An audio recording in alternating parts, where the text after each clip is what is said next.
예, 27절에 보면, 그러나 우리는 이 사람이 어디서 왔는지 아노라. 그리스도께서 오실 때에는 어디서 오시는지 아는 자가 없으리라 하는지라 그랬어요. 그러니까 우리가 이제 그 창세기 기독교에서 우리가 예전에 신앙생활 할 때도 주님이 언제 오실지 아는 이가 없다. 이렇게 이제 우리는 당연히 그렇게 배웠어요. 그죠? 왜 그러냐? 말씀에 있어요, 그게. 어디 있느냐? 마태복음 20장 36절에 그러나 그날과 그때는 아무도 모르나니 하늘의 천사들도 아들도 모르고 오직 아버지만 아시느니라. 네. 근데 이게 뭔 말인지는 잘 모르지만 우리가 이거 많이 인용하는 말이에요. 그래서 설교 때도 많이 듣고 또 우리도 기억을 하기 때문에 그래서 그 때와 시기에 대해서는 모른다. 우리는 이렇게 몰라야 되는 걸로 알고 있고 거기에 대해서 얘기를 하면 아는 척하고 얘기를 하면 뭐예요? 네, 이단인 거예요.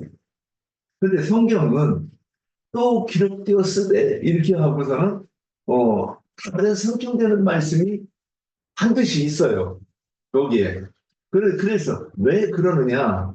이게 얼른 보이는 거는 우리가 이렇게 누구나 다 보는 거예요. 그래서 글만 읽을 수 있으면 보는 거예요.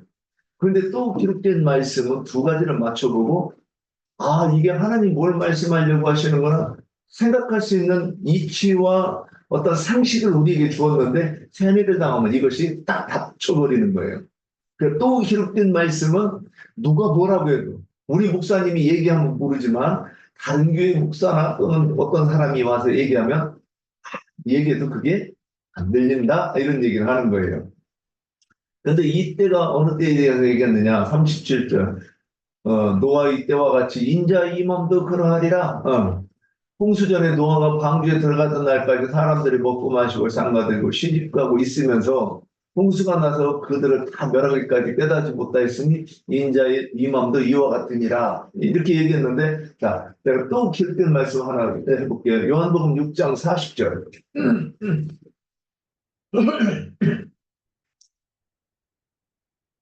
한번 누가 읽어보세요. 내 아버지의 아들을 보고 인정하다고 주시옵소서. 마지막 날에 내가 이를 함께 살리리라. 자, 이 말씀 보면 참 이게 자세히 보면 자세히 안 보면 뭐 대충 넘어가는데 여기서 네, 아들의 내 아버지의 뜻이 아들의 얼굴을 보고 믿는 거래요. 자, 그럼 이제 우리가 예수 믿는다고 하는 사람들한테 물어봐야 되는 거예요. 아들의 얼굴을 보셨슈? 이거 물어보는 거예요. 자, 이 질문을 우리 전에 예수 믿을 때 나한테 얘기를 했으면 저 이단 쉽게 그랬을 거란 말이에요. 근데 성경에 있는 얘기잖아요. 그래서 아들의 얼굴을 본다는 것에 대해서 지금 우리가 계속 얘기하고 있는 거예요. 아들이 얼굴이 어떠함에 대해서 우리는 계속 말씀을 나누고 있는 거예요. 자, 그럼 이제 오늘 우리가 말씀 나눌 것 언제 오시는가? 그리스예요. 이 예수는 2000년 전에 오셨어요. 그리고 십자가 못 박혀 죽으시고 또 장사되고 부활하시고 승천하셨어요. 그래서 성령이 다시 오셨는데 오늘 우리에게 그리스도가 나한테는 지금 이게 이제 나한테 오는 거에 대해서 얘기하면 깜짝깜짝 놀랄 거예요. 그런데 우리는 언제 오시는지 알아야 되는 거야. 어디서 오시는지, 어떻게 오시는지. 그리고 또 어떻게 오신 다음에 그 다음에 그래서 어떻게 오셨는데 그분이 무슨 일을 하시는가에 대해서 그러니까 이게 지금 이것이 이 길에 대해서 그러니까 내가 뭐 길이요 그랬는데 그 길에 대한 설명을 하는 거예요. 야 이것이 길이야 하고. 그럼 오늘 이제 첫 번째 어디서 오시며에 대해서 한번 우리가 이제 설명을 해봅시다. 이것이 아들의 얼굴을 본 사람들은 여기에 대해서 할 말이 있는 거예요. 이것이 아들의 얼굴을 못 보시는 분들은 잘 들으시면서 이 기회에 또 아들의 얼굴을 한번 조금 더 구체적으로 보는 시간이 되기를 바랍니다. 자, 우리 환자 사모님. 저는 1번만 했어요. 그런 분이 많으세요? 예수님이 위에서 아래로 오신 목적이 무엇인가? 한 아기가 우리에게 태어났고, 한 아들께서 우리에게 주어지셨는데, 통치가 그분의 어깨 위에 놓였고, 그분의 이름은 놀라우신 좋은자, 전능하신 하나님, 영원하신 아버지, 화평의 왕이라. 이사야 40장 3절. 광야에서 외치는 사람의 음성이라. 여호와의 길을 훤히 내어다 사막에 우리 하나님을 위한 큰 길을 걷게 하였다. 6절의 말씀, 한 소리가 외쳐라 하니 그가 무엇을 외쳐야 합니까 하였다. 모든 육체는 풀이요 그것의 모든 영광은 들의 꽃과도 같아. 예수님의 오신 목적은 하나님 나라의 복음을 전파하기 위해서 오셨고, 또 죄인들, 즉 우리들을 하나님의 품으로, 또 목마른 사람들의 필요와 죄의 속박 아래 있는 사람들의 필요와 생명의 사람들을 자유롭게 하시려고 세상에 비치시며 생명의 빛을 주시는 분이신 그리스도. 요한복음 8장 12절에 예수님 다시 사람들에게 말씀하셨다. 나는 세상의 빛이니 나를 따르는 사람은 결코 어둠 속에 다니지 않고 생명의 빛을 얻을 것이다. 영원하신 말씀께서 육체가 되어 오심으로써 하나님을 사람 안으로 이끄시려고 오셨다. 예수님은 우리들을 위하여 죽고 장사되고 승천하셔서 다시 우리들의 속으로 오셔서 그 그리스도로 계십니다. 이 말씀을 예수님이 오신 목적을 우리가 예수님을 몇십 년을 참 섬기고 또 그분을 모시고 살면서도 목적이라는 것도 있겠지만 그냥 무의식적으로 항상 예수님 하고 살지요. 제가 여기 계단에 올라오면서도 다리가 힘이 드니까 골고다의 언덕이라는 찬양을 부르고 올라왔어요. 예수님이 만약에 안 오셨으면 우리들은 어떻게 됐을까? 하나님이 다 계획하심에 예수님이 오셨지만 우리는 죄 가운데에서 정말 그분이 장사돼서 승천하셔서 우리의 그 심령 안으로 오셔서 항상 함께 하시기 때문에 우리는 너무 감사하고 또 감사해요.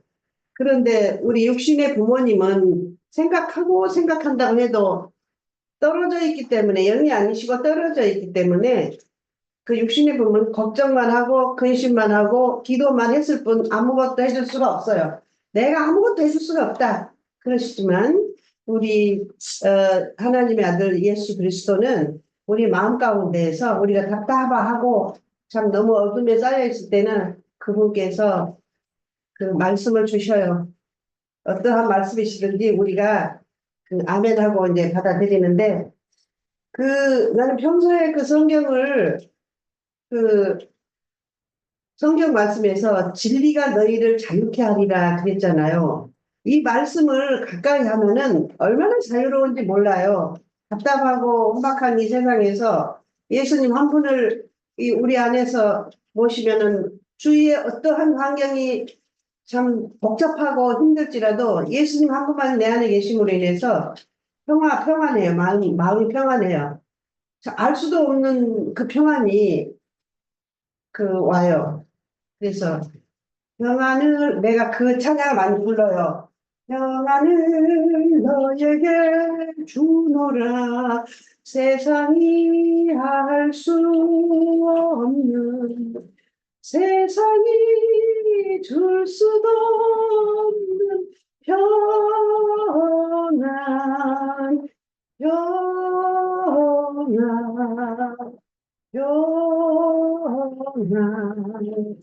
평안을 너에게 주노라. 그 찬양을 제가 많이 부르고요. 그래서 하여간 빌립보서 4장 6절 말씀에서 아무것도 염려하지 말고 오직 너희 구할 것은 모든 일에 간구함으로 아뢰라.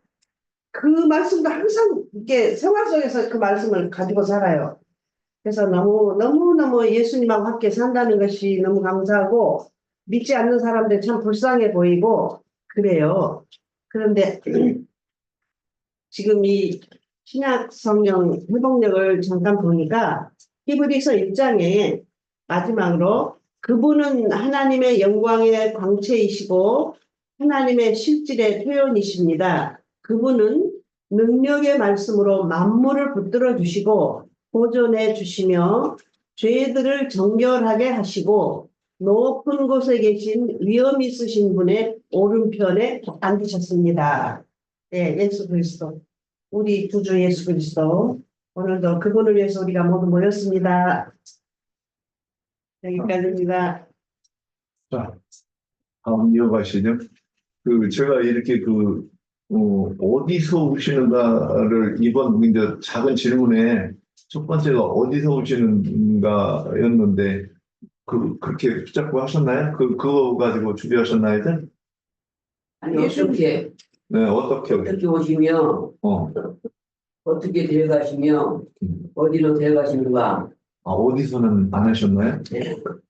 어디서? 지난번에 어디서 지난번에 또 했으니까 지난번에 해도 뜻을 위해서 하나님 그래요. 그러니까 목적을 놓고 그는 자 근데 이번에 그 질문에서 어찌됐든, 그래서 어디서, 어떻게, 오셔서, 무슨 일을 하시는가, 이제 이거를 이렇게 순서대로 해놨는데, 지금 질문이 좀 잘 전달이 안 됐나 그래서 여쭤보는 거예요.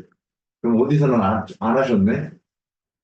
성경 말씀 계시록 21장 저는 목적만 제가 이 말씀을 해보면서 계시록 21장을 보니까 너무너무 우리가 앞으로 살아가야 할 그곳 이런 좋은 곳에서 우리가 살겠다라는 그 마음이 들어서 이거를 좀 읽어볼게요.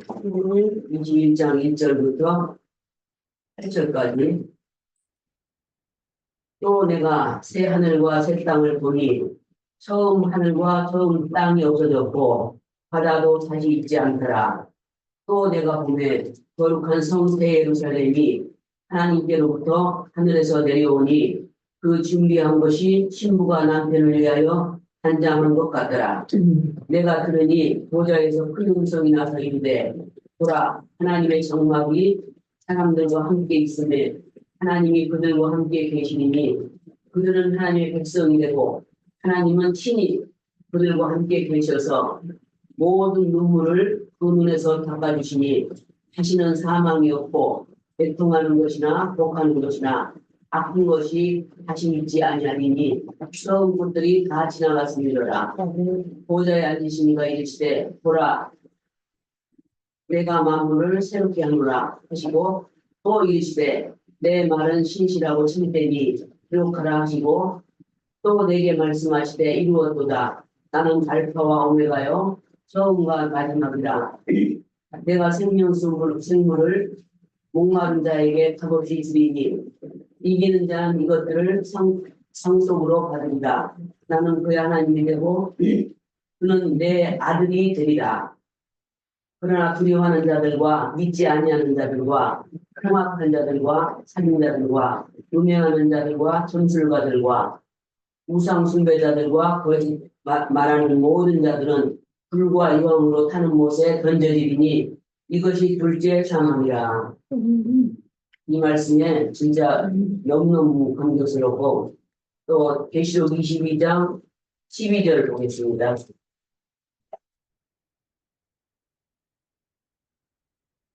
보라 내가 속히 오리니 내가 줄 상이 내게 있어 각 사람에게 그가 행한 대로 갚아주리라.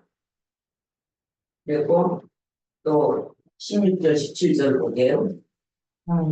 나 예수는 교회들을 위하여 예수님이 우리 교회들을 위해서 내 사자를 보내어 이것들을 너희에게 증언하게 하였노라. 나는 다윗의 뿌리요 자손이니 곧 광명한 새벽별이라 하셨다. 성신과 친구가 말씀하시기를 오라 하시는도다. 듣는 자도 오라 할 것이요 목마른 자도 올 것이요 또 원하는 자는 값없이 생명수를 받으라 하시더라. 이 말씀 보면 이 창조의 근본이신 예수 그리스도를 말씀하고 있죠. 믿음의 창시자이신 예수님이 위에서 아래로 오신 목적은 먼저 육신으로는 아브라함과 다윗의 자손으로 오셨고 영적으로는 아브라함의 뿌리이며 다윗의 뿌리인 생명의 근원이 되신 분이므로 예수님이 없이는 우리는 믿음이 없는 것이라고 말씀하셨어요. 예수가 없으면 우리는 믿음이 없어요. 누구를 믿어요? 예수에 대해서 우리는 양면적으로 알아도 정확히 알아야 되는데 성경은 예수 그리스도를 안팎으로 소개해 놓고 있어요. 문자적으로만 아는 것이 아니고 문자 속에 들어있는 영적인 내용을 말씀하고 있다는 거예요. 그래서 밖에 기록한 문자적인 말씀을 가지고 안에 기록한 그분을 설명하기 위해서 기록해 놓은 것인데 밖에 문자적인 것만 가지고 안다, 믿는다 한 것은 우리 고린도 3장 6절 한번 볼게요. 고린도 후서 3장 6절 그가 또한 우리를 새 언약의 일꾼되기에 만족하게 하셨으니 율법 조문으로 하지 아니하고 오직 영으로 함이니 율법 조문은 죽이는 것이요 영은 살리는 것이니라. 그러니까 문자적으로만 알면 죽이는 말씀이 되는 거예요. 생명이 없어요, 속에는. 근데 속에 스님이 오셔서 새 법으로 말씀에는 영의 말씀을 알아야 우리가 생명을 얻는 거예요. 그래서 밖에 기록한 문자적인 말씀과 안의 영적인 말씀을 알아야 하나님의 뜻을 알게 되므로 올바른 신앙을 갖게 되는 것입니다. 예수님이 이 땅에 오신 목적은 죄 아래 있는 인간들을 죄의 속박에서 구원해 주시기 위해서 하나님 자신이 성령으로 잉태하여 말씀이 육신이 되어 이 땅에 오셔서 죄 없으신 분으로서 대속 제물이 되어 십자가에서 죽으시고 사흘 만에 영으로 부활하여 그를 믿는 자마다 죄에서 구원해 주시고 믿는 자들을 교회로 불러서 하나님의 새 생명으로 거듭나게 하고 생명이 장성한 자로 자라게 하고 교회 생활을 잘한 사람은 육신의 몸이 다하는 날 기독교인들이 말하는 천국으로 가는 것이 아니라 육신이 죽음이 오면 음부낙원에서 구약시대에는 아브라함 품에 잠자고 있었죠. 그러다가 구약시대 끝에 예수님이 십자가에서 돌아가실 때 영들이 부활하여 대감을 받은 게 있고 또 새시대 신약시대에 들어와서 육이 신앙생활 하다가 육신이 죽으면 음부낙원인데 똑같은 음부낙원인데 이때는 아브라함 품이 아니고 주님의 품에 잠자고 있다가 신약시대가 끝나면 현시대가 끝나면 주님이 나타나실 때 영들이 부활해서 그리스도의 심판대에 서서 육신의 몸을 입고 있을 동안에 그가 행한 대로 어떻게 신앙생활을 했느냐 겉의 문자적인 죽이는 말씀으로만 신앙생활을 했느냐 그렇지 않으면 영과 생명의 말씀으로 생명으로 올바른 신앙생활을 했느냐 이것을 판가름한다는 거예요. 그래서 우리가 믿음 생활을 잘했으면 영원히 사는 영생의 세계인 거룩한 성 새 예루살렘으로 데려감을 받게 돼요. 그렇지 않고 잘못 믿어서 예수 이름만 부르고 하나님이 내 마당만 밟을 뿐, 내 백성이 내 마당만 밟을 뿐이라 한 것처럼 겉의 문자만 알아서 하나님을 다르게 알지 못하면 지옥불에 던져진다는 것이죠. 우리가 눈에 보이는 이 세상이 다가 아니고 우리가 육신적으로 생각하면 교회 오기 싫어요. 덥고 춥고 비 오고 눈 오고 그럴 때 오기 싫어요. 집에서 텔레비나 보고 시원하게 앉았으면 좋죠. 그런데 이것은 하나님의 명령이에요. 교회가 주님의 머리니까 주님의 머리인 교회를 세워놓으셨으면 우리는 교회의 지체들이에요. 주님이 머리이면 우리는 주님의 몸과 손과 발과 이 지체예요. 그러면 주님의 지체가 되었으면 우리 지체가 주님 머리에 붙어 있으려면 교회에 나와서 말씀을 듣고 말씀을 나누고 서로 친교를 하고 이것이 우리의 사명이에요. 우리의 은사예요. 우리 은사대로 우리에게 하라는 짓을 잘했을 때 언제 우리를 불러가실지 몰라요. 오늘 밤이라도 나를 오라 하시면 우리는 주님 앞에 갈 수밖에 없어요. 불러가실 때 그날까지 우리는 내세를 준비하는 올바른 신앙생활을 잘해서 첫째 부활에 참여하는 이기는 자가 꼭 되어야 될 것을 우리는 보시는 겁니다. 아멘. 아멘. 배달가면도 어떻게 오시는가에 대해 준비하셨습니까? 어떻게 오시면 어떻게 내려가십니까? 예수님을 위해서 아래로 오시는 분이 무엇인가? 그 창세기부터 구시로까지 선지자들과 사도들이 다 그 말씀하셨어요. 주님이 몸을 입고 땅에 오시는 것은 아버지께로 말씀께로 내려오신 거잖아요. 그다음에 주민들을 구원하시려고 오신 건데 이사야 53장 1절부터 한번 읽어볼게요. 주님이 어떻게 오셨는가? 뭐 여기도 이 성경의 말씀이 그 뜻인데 우리가 나타난 것을 누가 믿었느냐? 여호와께서 칼이 우리에게 나타나느냐? 그는 주 앞에서 살아나기를 원하신 같고 마른 땅에서 나온 꿀이 같아서 봄 모양도 없고 형태도 없으니들 우리가 보기에 흠모할 만한 아름다운 것이 없도다. 그를 멸시를 받아 사람들에게 대면을 받았으며 강고를 많이 겪었으며 질고를 아는 자라. 마치 사람들이 그에게 얼굴을 가리는 것 같이 멸시를 당하였고 우리도 그를 귀히 여기지 아니하였다. 그는 실로 우리의 질고를 지고 우리의 슬픔을 당하였거늘 우리는 생각하기를 그는 징벌을 받아 하나님께 맞으며 고난을 당하였다. 그가 찔림으로 우리의 허물 때문이요 그가 상함으로 우리의 죄악 때문이다. 그가 징계를 받음으로 우리는 화평을 누리고 그가 채찍에 맞음으로 우리는 나음을 받았다.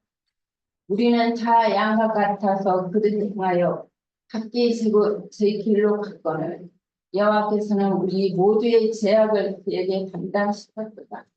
그가 곤욕을 당하여 괴로울 때도 그의 입을 열지 아니하였으며 마치 도술장으로 끌려가는 어린 양 같고 털 깎는 자들 앞에서 잠잠한 양같이 그 입을 열지 아니하였다. 그는 공부와 신문을 당하고 끌려갔으나 그 세대 중에 누가 생각하기를 그가 살아있는 자들이 땅에서 끊어지면 마땅히 형벌을 받은 내 백성의 허물 때문이라 하였으리요. 그가 강포를 행하지 아니하였고 그 입에는 거짓이 없었으나 그의 무덤이 악한 자들과 함께 있으며 그가 죽은 후에 부자와 함께 있었다. 여호와께서 그에게 상함을 받게 하시기를 원하사 질고를 당하게 하셨음즉 그의 영혼은 첫 번째로 이제 이르면 그가 씨를 보게 하며 그의 날은 길 것이요 또 그의 손으로 여호와께서 구하시는 뜻을 성취하리라. 그가 자기 영혼의 수고와 수고한 것을 만족히 여길 것이라. 나의 의로운 종이 나의 지식으로 많은 사람을 이뤘고 또 그들의 죄악을 친히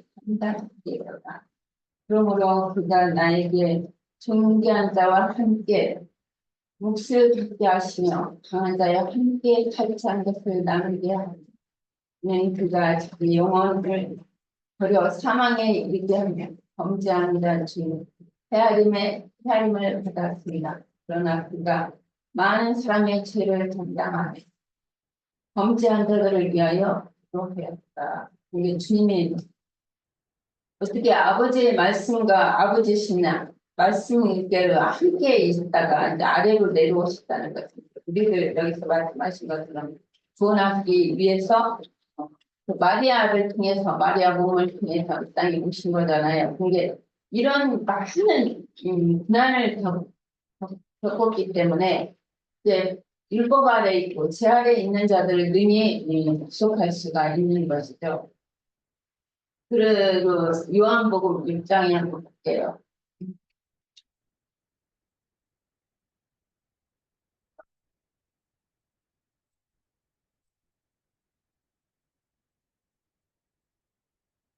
일단 33절에서 52절 같은 게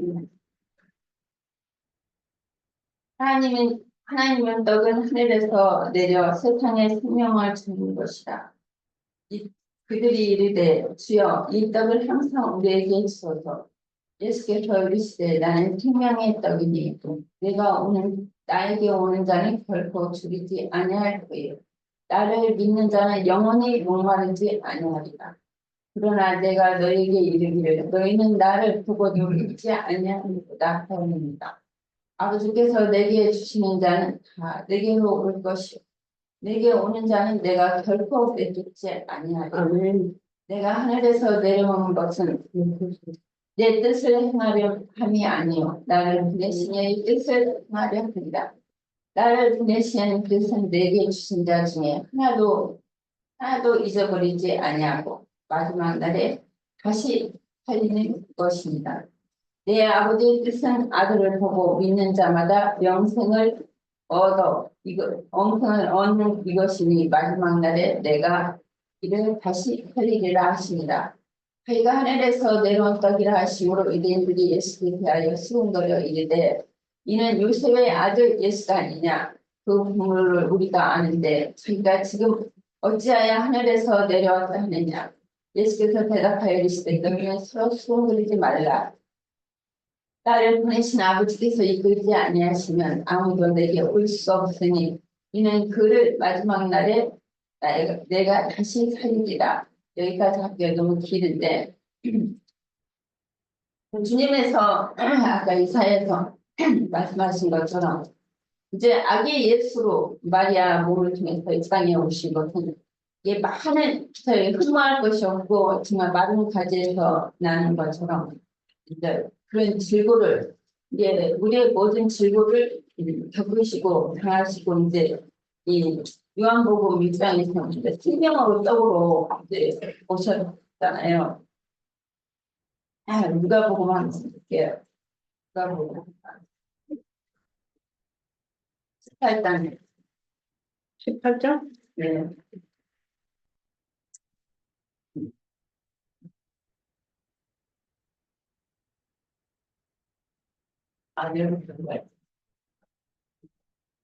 예수께서 12제자를 들이시고 이르는데 몇 장? 31절이네. 31장? 예수께서 12제자를 들이시고 이르시되 그가 우리가 예루살렘으로 올라가노니 선지자들을 통하여 기록된 모든 것이 인자에게 응하리라. 인자가 이방인들에게 넘겨서 희롱을 당하고 능력을 당하고 침뱉음을 당하였으니 그들은 채찍질하고 그를 죽일 것이나 그는 3일 만에 살아나리라 하시되 제자들이 이것을 하나도 깨닫지 못하였으니 이 말씀이 감춰졌으므로 그들이 그 이르신 바를 알지 못하더라. 이렇게 말씀하셨고 이제 갈라디아서 3장 13절은 특사들한 거예요. 예수께서 우리를 위하여 저주를 받은 바 되사 율법의 저주에서 우리를 선양하셨으니 기록된 바 나무에 달린 자마다 저주 아래 있는 자라 하였습니다.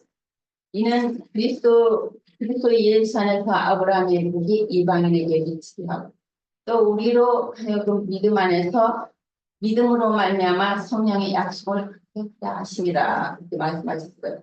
이제 율법 아래 오신 것은 우리를 율법 아래 있는 자들, 이제 이방인들은 본성의 율법을 갖고 있고 유대인들은 토라의 율법을 갖고 있었잖아요.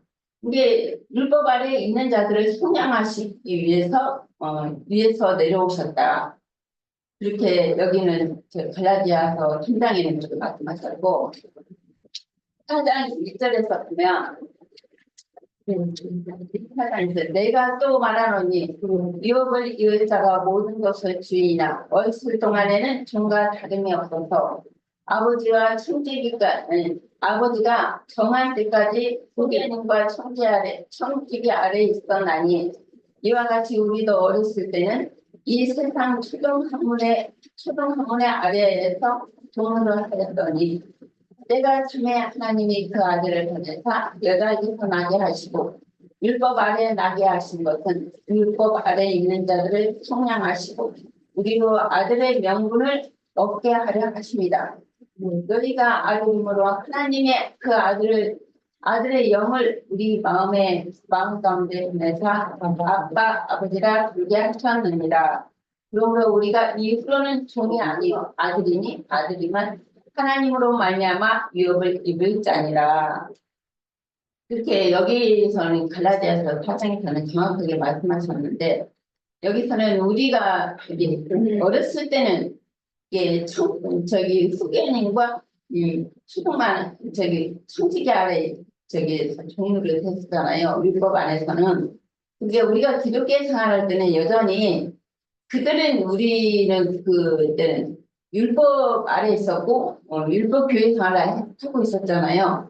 근데 그들한테는 이제 우리는 어렸을 때는 이제 초등교 아래에서 이렇게 말씀을 듣고 말씀을 듣는데 이제는 그게 주님이 이제 우리는 더 이상 그게 있지 않고 그래서 나왔잖아요. 이게 나온 것은 이제 주님의 여기 사도 바울이 말씀한 것처럼 그 어렸을 때는 그게 거기에서 초등교사 아래에서 우리가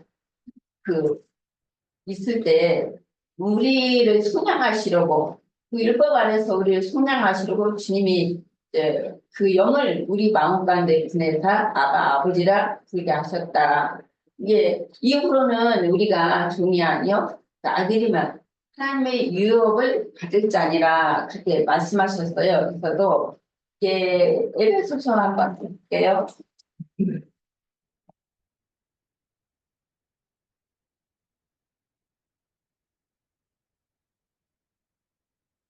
에베소서 4장 1절부터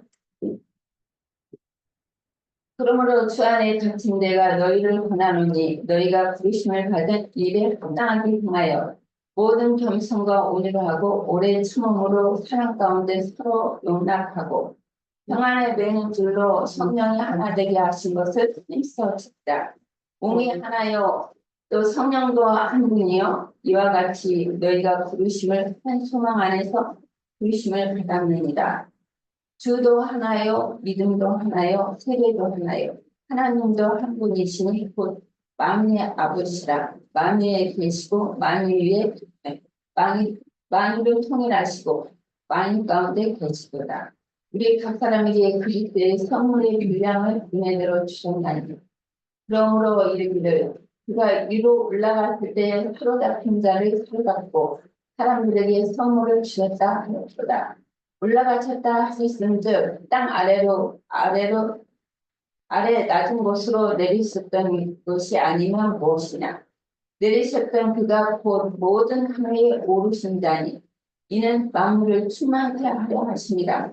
그가 어떤 사람은 사도로 어떤 사람은 선지자로 어떤 사람은 복음 전하는 자로 어떤 사람은 목자와 교사로 삼으셨으니 이는 성도를 온전케 하여 봉사의 일을 하며 그리스도의 몸을 세우려 하십니다. 됐어요. 이게 이 에베소서 말씀처럼 모든 믿는 자들을 구원하셔서 이제 교회 생활을 통해서 그리스도의 몸을 이제 여기에서 보면은 누구는 뭐 사도, 누구는 복을 전하는 자로, 누구는 목자와 교사로 이제 세우셨잖아요. 그런 그리스도의 몸을 온전케 하기 위하여 장성한 분량을 일으키기 위해서는 우리가 교회에서 이런 그 빼달라고 할까요? 힘줄과 마디를 통해서 우리가 이제 그리스도의 몸을 이제 장성한 분량에까지 세움을 받아야 되는데, 이런 것은 이제 주님이 이제 마지막에 아까 그 연자자님이 계시록 21장을 읽으셨는데, 내가 그게 잊지는 않을게요. 그런 것은 서로 우리가 온전한 구원을 이루면은 그런 이제 새 예루살렘에 이른다는 것이죠. 이게 옛 하늘과 옛 땅은 다 온데간데 없어지고 우리가 이제 새 하늘과 새 땅으로 온전히 이루어져서 그리스도의 장성한 분량이 이르면 몸의 구속을 받는 것이잖아요. 그러면 아까 저기처럼 음부로 내려가지 않을 때는 이제 마지막 때는 우리가 이대로 이제 그때는 마지막 때니까 마지막 때가 이르면 그대로 이제 주님 앞에 데려감을 받는 것이죠. 음부에 내려가지 않고 그런 것처럼 이 교회 생활이 얼마나 중요하고 모임 생활이 얼마나 중요한지 이런 것을 통해서 말씀을 통해서 우리가 온전한 구원을 이룰 수 있는 교회는 이 교회 생활밖에 없다. 이게 좀 절실히 그것을 느끼고 이제 우리가 낮은 자세로 이게 생명이 성숙하면은 사람이 규칙을 읽으면 두개가 시키듯이 우리 자신을 내려놓고 자신을 미말해 준다는 것은 정말 곡식이 완전히 성숙하지 영혼이 성숙하지 않으면 내 자신을 미말해 줄 수가 없어요. 그리고 항상 이렇게 주님의 은혜만 구할 뿐이고 우리가 교회 생활을 통해서 이게 끝까지 은혜 가운데 우리가 지키심을 받아야지. 우리가 세상 끝나는까지 세상 끝난다는 것은 우리 육신의 몸이 이제 죽는 날까지 주님 안에서 지키심을 받고 보존되기를 간절히 원하는 마음입니다. 네. 다음 이어주세요. 목회자는 시험 뭐로 준비했어요? 저는 오늘 질문을 메시아가 오실 때는 언제 오시며 어디에서 오시며 어떻게 오시며 어디로 오시는가 하는 것이 질문으로 그렇게 봤는데요. 제가 이제 이 질문에 대한 말씀을 준비하다 보니까 언제만 이렇게 해도 엄청 이렇게 버겁더라고요. 이거를 다 하기에는 너무 버겁더라고요. 그리고 지난주에는 또 사실 제가 말씀이 막 이렇게 마음에 잘 머리에 잘 안 들어오고 좀 힘들었어요. 그래갖고 좀 더 잘 살펴봤어야 되는데 더 제가 살펴보는 거를 못해서 어쨌든 저는 언제 어떻게 오시는 건가를 위주로 준비를 좀 한 것 같아요. 근데 하여튼 준비한 대로만 해보겠습니다. 구약 시대의 이스라엘 12지파는 그러니까 구약 시대의 만민들 중에서도 택함을 받은 자들로서 그들이 받은 말씀을 그러니까 가르침을 받고 지키는 것에 대한 그런 굉장한 자부심과 자기들만의 그런 선민 사상이 있었고 그러니까 구약 시대의 백성들의 그 소망이 메시아가 오는 거였잖아요. 그래서 그들의 신앙은 초림 예수를 기다리는 그런 신앙이었어요. 그런데 오늘 우리가 읽은 요한복음 7장의 말씀처럼 그들은 랍비들로부터 그렇게 열심히 말씀을 가르침을 받았었지만 막상 그 메시아가 오시니까 그러니까 메시아의 오심에 대해서는 그리스도께서 오실 때는 어떻게 오시는지 아는 자가 없으리라 이렇게 믿었다는 거예요. 이게 그들의 믿음인 거죠. 그러다 보니까 실제로 그들이 그렇게 고대하던 메시아가 오셨는데도 그들은 오히려 메시아를 배척하고 예수님이 전하는 전도의 말씀을 해방하고 배적하다가 결국에는 죽여버리기까지 하는 거죠. 그래서 이것은 오늘날도 똑같죠. 마찬가지입니다. 오늘날 기독교계는 재림하시는 메시아를 기다리는데 재림하시는 그리스도가 어디서 오시며 어떻게 오실 것인가라는 것에 대해서는 너무 막연하게 생각을 하고 있는 거죠. 기독교계가 주님의 재림을 그렇게 고대하고 기다린다고는 하지만 막상 메시아가 어디서 오느냐고 그렇게 물어보면 하늘에서 구름을 타고 오신다고 했잖냐고. 응? 성경에 그렇게 기록이 되어져 있는 글자 그대로의 하늘에서 오신다, 뭐 구름을 타고 오신다, 그렇게만 말을 할 뿐이지 너무나 막연하고 불분명하고 그렇게 알고 있는 거죠. 그들은 하늘에서 오신다고 할 때 그 하늘이라는 그 개념, 그 개념이 어떤 의미인지도 불분명하고 구름 타고 오신다고 할 때 그 구름의 개념 또한 불분명하다 보니까 그저 막연하게 창공 하늘에서 구름을 타고 오시는 그런 주님을 상상할 뿐이지 실제로는 그들은 모르고 있는 거예요.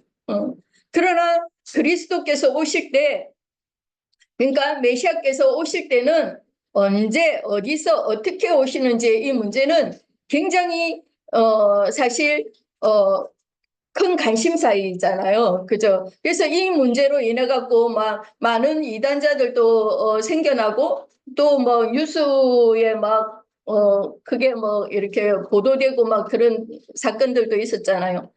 그런데 기독교인들은 자기네들이 모르고 있는 것이 너무나 당당하잖아요.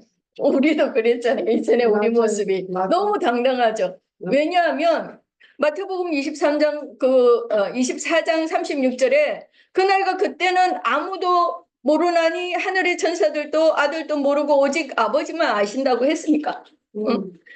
그리고 데살로니가 전서 5장 제가 1절부터 4절까지 읽어볼게요.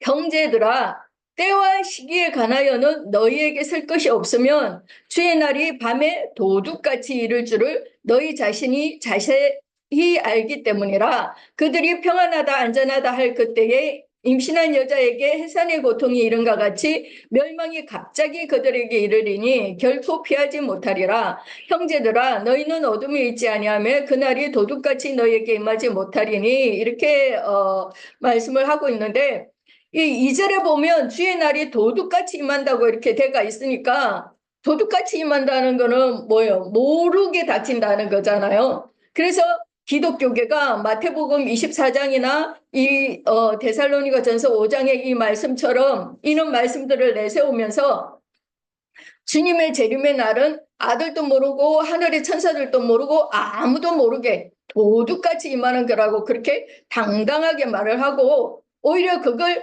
안다 이렇게 안다라고 말을 하면 이단으로 몰아버리잖아요. 이상한 사람으로 몰아버리죠. 그러나 성경은 때와 기한을 정해주시고 하나님이 어떤 일을 하실 때는 항상 그 때에 맞추어서 일을 하신다는 것을 우리는 알고 있잖아요. 성경에는 그렇게 얘기하고 있고. 그래서 마태복음 24장 14절을 보시면 이 천국 복음이 모든 민족에게 정언되기 위하여 온 세상에 전파되리니 그제야 끝이 오리라 그랬어요. 주님이 전가하시던 천국 복음이 모든 민족에게 전파가 되면 그날이 끝이 온다고 이렇게 말을 했고 또 누가복음 21장을 20절부터 24절까지 제가 읽겠습니다. 누가복음 21장 20절에서 24절입니다. 너희가 예루살렘이 군대에게 에워싸이는 것을 보거든 그 멸망이 가까운 줄을 알라. 그때 유대에 있는 자들은 산으로 도망갈 것이며 성내에 있는 자들은 나갈 것이며 촌에 있는 자들은 그리로 들어가지 말지어다. 이 날은 기록된 모든 것을 이루는 징벌의 날이니라. 그날에는 아이벤 자들과 젖먹이는 자들에게 하가 있으리니 이는 땅에 큰 환난과 이 백성에게 진노가 있겠음이라. 그들이 칼날에 죽임을 당하며 모든 이방에 사로잡혀 가겠고 예루살렘은 이방인의 때가 차기까지 이방인들에게 밟히리라 그랬는데요. 주님이 오시는 그 날이 바로 징벌의 날이잖아요. 심판의 날. 그죠? 그날이 이방인의 때가 차기까지라고 그 때를 분명하게 이렇게 지금 말을 하고 있고 또 계시록 6장 9절에서 11절 말씀을 보시면 다섯째 인을 떼실 때에 내가 보니 하나님의 말씀과 그들이 가진 증거로 말미암아 죽임을 당한 영혼들이 제단 아래에 있어 큰 소리로 불러 이르되 거룩하고 참되신 대주제여 땅에 거하는 자들을 심판하여 우리 피를 갚아주지 아니하시기를 어느 때까지 하시려 하나이까 하니 각각 그들에게 흰 두루마기를 주시며 이르시되 아직 잠시 동안 시대 그들의 동무종들과 형제들도 자기처럼 죽임을 당하여 그 수가 차기까지 하라 하시더라. 하나님의 말씀과 그들이 가진 증거 때문에 죽임을 당한 순교자의 수가 차기까지, 그러니까 정인들의 수가 차기까지라는 그 때와 시기를 지금 여기서도 분명히 말하고 있습니다. 그리고 로마서 11장 25절 26절인데요. 형제들아 너희가 스스로 지혜 있다 하면서 이 신비를 너희가 모르기를 내가 원하지 아니하노니 이 신비는 이방인의 충만한 수가 들어오기까지 이스라엘의 더러는 우둔하게 된 것이라. 그리하여 온 이스라엘이 구원을 받으리라. 기록된 바 구원자가 시온에서 오사 야곱에게서 경건하지 않은 것을 돌이키시겠고 그랬는데요. 앞에 누가복음에서는 이방인의 때가 차기까지라고 이렇게 기록이 돼가 있고 여기 지금 로마서 11장에서는 이방인의 충만한 수가 들어오기까지라고 이렇게 말을 했는데 같은 뜻이잖아요. 같은 말이잖아요. 그러니까 언제라는 것은 예루살렘에서부터 시작된 그 천국 복음 전파가 온 유대와 사마리아 땅끝 그러니까 모든 민족에게 전파가 되어져서 이방의 충만한 수가 차는 그 때를 말하는데 다만 그 때가 정확하게 뭐 몇 년도 몇 월 며칠 뭐 이렇게까지는 모른다라는 말을 하는 거죠. 그 수가 완전히 다 차기까지는. 그래서 예를 들면 나 개인적으로도 내가 예수를 믿고 난 그 이후에 내가 이제 영으로 거듭났고 또 혼의 구원을 이루는 지금 교회 생활을 하면서 지금 내가 이 세상에서 이 생에서 살고 있는데 내가 이 육신의 장막을 벗고 이제 저 생의 엄부의 세계로 내 영혼이 가게 될 날이 반드시 오게 되잖아요. 그죠? 그날은 반드시 있는 거잖아요. 그때는. 그런데 한 번 죽는 것은 사람에게 정해진 건데 다만 내가 몇 년도 몇 월 며칠 날 딱 죽게 될 것인지는 그거는 아무도 모르잖아요. 그죠? 그런 뜻이죠. 그런 것과 같이 시작이 있었으면 끝도 반드시 있다는 거예요. 있기 마련인 거죠. 그러나 하나님의 경륜적으로는 이방의 충만함이 그러니까 그게 언제 차게 되는 것인지 예루살렘에서 복음 전파가 시작이 되어가지고 온 유대와 사마리아와 땅 끝까지 모든 민족에게 복음이 전파되어져 가지고 끝을 내는 그 시점이 그러니까 그 시점인데 그때인데 근데 그거는 정확하게 몇 월 며칠 뭐 그걸까지는 아는 자가 없다는 것을 그렇게 말하고 있는 것이고 그죠? 그러니까 그 때라는 것은 이방인의 때가 차기까지라는 것이 성경에는 이렇게 명확하게 나아가 있는 것입니다. 그런데 어떻게 오시는 것에 대한 문제는 아까 데살로니가 전서 5장을 읽었는데 그 4절 말씀에 형제들아 너희는 어둠에 있지 아니하며 그날이 도둑같이 너희에게 임하지 못하리니라고 했고 또 로마서 11장 25절에도 예수님의 제자들, 예수님의 형제들에게는 너희가 이 신비를 모르기를 원치 않는다 이렇게 말씀을 하시면서 이 신비라는 것이 뭐예요? 이방인의 충만함이 차기까지라고 이렇게 가르쳐 주셨잖아요. 그래서 여기 데살로니가 5장 4절에도 예수님의 형제들은 그날이 도둑같이 임하지 못한다 이렇게 말을 하고 있는 거예요. 그러니까 그날이 누구에게는 어떤 사람에게는 도둑같이 오고 또 누구에게는 도둑같이 오시지 않고 알게 오신다는 거죠. 그죠? 그러면 지금 유대인들이 그리스도께서 오실 때는 어디에서 오시는지 아는 자가 없으리라. 또 언제 오시는지 아는 자가 없으리라 이렇게 알고 있지만 그렇게 모르면 안 되고 확실하게 분명하게 알아야 된다는 것을 지금 말하고자 하는 거예요. 그래서 도둑같이 임하지 못할 자들, 그들은 누구예요? 주님의 형제들이잖아요. 그죠? 주님의 형제라고 불리는 그는 예수님의 제자들, 사도들. 그들에게는 그 뒤에 읽어보면 너희는 다 빛의 아들이요 낮의 아들이라 우리가 밤이나 어둠에 속하지 아니하나니 그러므로 우리는 다른 이들과 같이 자지 말고 오직 깨어 정신을 차릴지라. 자는 자들은 밤에 자고 취하는 자들은 밤에 취하되 우리는 낮에 속하였으니 정신을 차리고 믿음과 사랑에 호심경을 붙이고 구원의 소망에 투구를 쓰자. 하나님이 우리를 세우시면 노하심에 이르게 하심이 아니요 오직 우리 주 예수 그리스도로 말미암아 구원을 받게 하려 하심이라 그랬어요. 그래서 주의 날이 도둑같이 임하시지 못하도록 우리는 깨어 있어야 되고 낮의 아들 그러니까 빛의 아들이 되어져 가지고 주의 날이 언제인가를 알아야 된다는 거예요. 그래서 구원 얻을 자들에게는 도둑같이 오시는 것이 아니라 밝히 드러내고 알게 오신다는 겁니다. 그래서 예수님의 형제라 부르는 그 예수님의 제자들에게는 너희가 모르기를 원치 않는다. 너희에게는 도둑같이 임하지 못한다. 그렇게 말씀을 하시고 또 마태복음 13장이나 누가복음 10장에는 하나님 나라의 비밀을 아는 것이 너희에게는 허락됐다. 그렇게 말씀하시잖아요. 다른 사람에게는 다 비유로 말씀을 하셔도 제자들은 또 따로 이렇게 집에 들어가서 이렇게 자세하게 다 그걸 풀어서 설명을 해 주시잖아요. 그죠?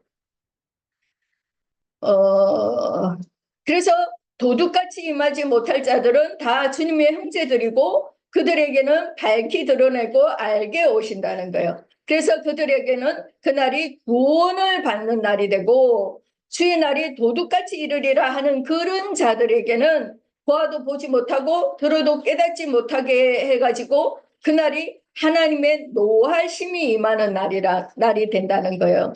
그래서 성경은 그날에 멸망을 당하지 않고 구원을 받으려면 그날을 알아야 된다는 것을 지금 말하고 있는 거예요.